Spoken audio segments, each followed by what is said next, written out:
My topic is hospital waste disposal system and technology. In day-to-day work, hospital produces various type of waste materials which may cause foul smell, spread of infection, diseases and become public health hazard. Introduction. A modern hospital is complex, multidisciplinary system which consumes thousands of items for delivery of medical care and is a part of physical environment. All these products consumed in hospitals leave some unusable leftovers, that is healthcare waste. Aims to reduce the spread of infection, to reduce the amount of waste, to reduce the pollution of air and water. Hospital waste.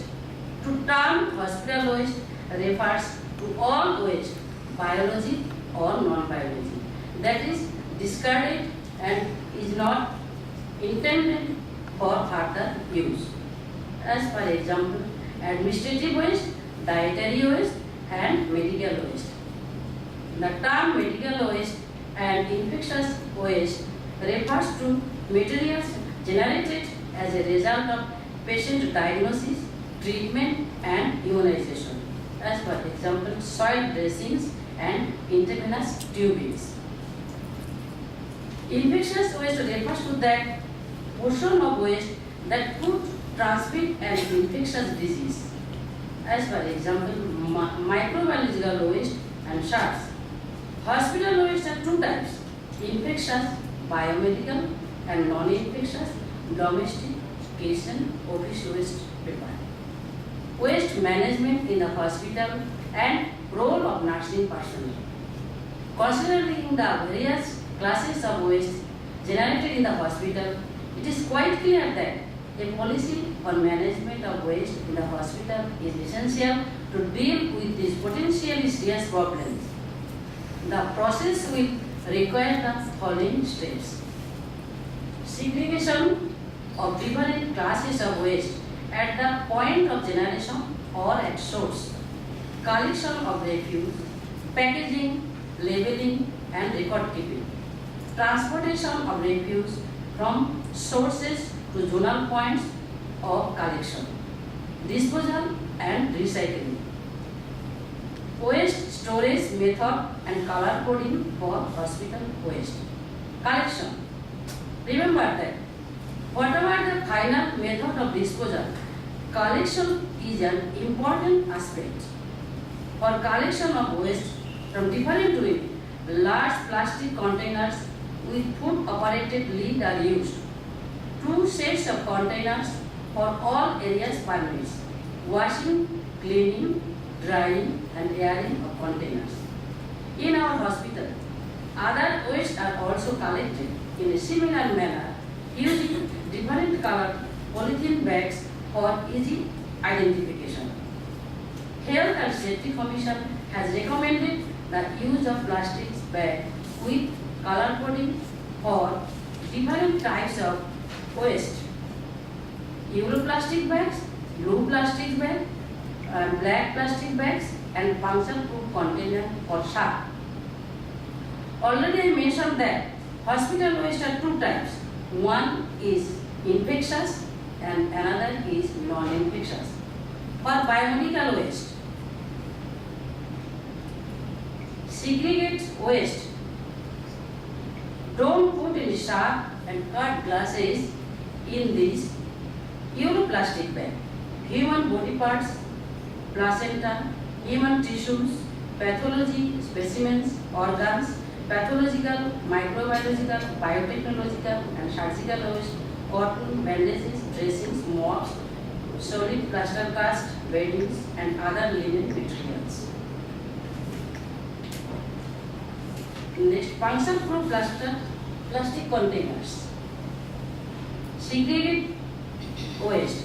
Sharp only in this function-proof plastic container. Needles, cut glasses, blades, scalpels, slides, nails, lancets, and anything that can cut or puncture. Blue plastic bags. Don't put any sharps and cut glasses in this bin. Plastic and glass only in these blue plastic bags. Disposable syringes, IV tubes, catheters, drains, blood bags, urine bags, strains, gloves, aprons, and any other tubings. Blue plastic bag. Don't put any, black plastic bag.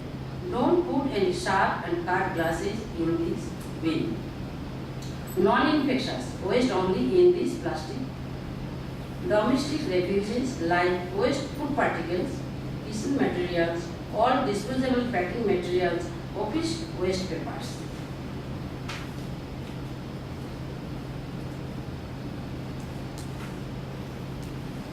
Above all process, written policy should be maintained for the total process of generation and segregation, collection and storage, labeling and transportation for final disposal, which are statutory mandate by the West Bengal Pollution Control Board.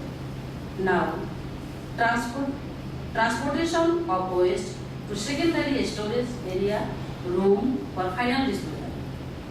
A secondary storage room or biomedical storage room should be in central point outside the hospital, where the facility of transportation. The segregated waste materials are collected from different units twice or more in a day in different colored large covered plastic drum for final disposal. According to National Pollution Control Board guideline, in our hospital, contract protocol with Semramki Environmental Private Limited for biomedical waste, and previously it was for non-infectious. Previously was contract with Kolkata Municipal Corporation for household kitchen refuges, but now contract with private agency. They are taking once in a day for final treatment. After releasing, the area, room, drum, luggage carrying trolley should be cleaned with some bleaching powder or antiseptic lotion to prevent spread of infection. Then final disposal. Hospital waste has caused disease in the community as a result of improper disposal. Therefore, identifying waste for which special precautions are indicated in largely matter of judgment about the relative risks of disease transmission. However, special precautions should be taken. Microbiology laboratory waste, pathology waste, and blood specimen or blood products. Local autoclaving, microwaving, or incineration. Infected waste, in general, should better be incinerated or should be autoclaved before disposal in a sanitary landfill. All blood, suction fluids, excretion and secretion of infected cases may be carefully poured down in a drain connected to a sanitary shower and flushed in the shower. Burning is conventional incinerator or electrical and oil-fired incinerators. Disposal by burning is the most satisfactory method of disposal of solid waste, which is recommended for disposal of all hospital waste. Thank you.